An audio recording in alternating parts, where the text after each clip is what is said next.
7ই December 1941 সাল হাইওয়ের pearl হারবারে একটি শান্ত রোববার সকাল হঠাৎ আকাশে ছেয়ে গেল শত্রু যুদ্ধ বিমান। মাত্র 2 ঘন্টার মধ্যে আমেরিকা প্যাসিফিক ফ্লিট ধ্বংসস্তূপে পরিণত হলো। প্রাণ হারালো 2400-রও বেশি মানুষ। এটি ছিল পার্ল হারবারের আক্রমণ, একটি আকস্মিক আঘাত যা এক পরাশক্তিকে দ্বিতীয় বিশ্বযুদ্ধের দিকে টেনে এনেছিল। কিন্তু কেন এবং কিভাবে ঘটেছিল এই আক্রমণ, চলুন জেনে নেওয়া যাক।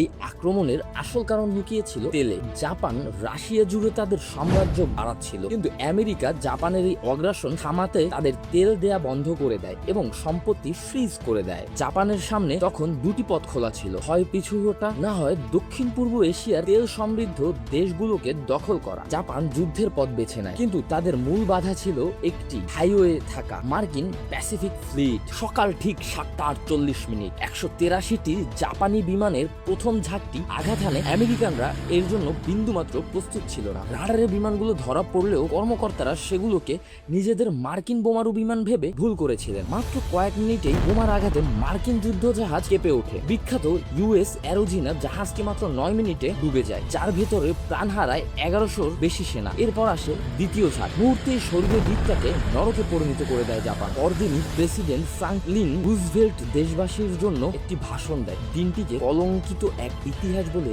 আখ্যা দেয়। কয়েক ঘন্টার মধ্যে আমেরিকা জাপানের বিরুদ্ধে যুদ্ধ ঘোষণা করে। এর পরপরই জার্মানি ও ইতালি আমেরিকার বিরুদ্ধে যুদ্ধ শুরু করে। জাপান মার্কিন নৌবাহিনীকে পুরোপুরি ধ্বংস করতে চেয়েছিল, কিন্তু তারা আমেরিকার মূল ফুয়েল ট্যাঙ্ক এবং এয়ারক্রাফট ক্যারিয়ারগুলো ধ্বংস করতে পারেন। ফলে এটির জাপানের জন্য সামরিক জয় হলেও দীর্ঘমেয়াদে এক বড় বিপর্যয় ডেকে এনেছিল। আপনার কি মনে হয় আমেরিকা যুদ্ধে না নামলে কি অক্ষশক্তি জিতে যেত? কমেন্টে জানান।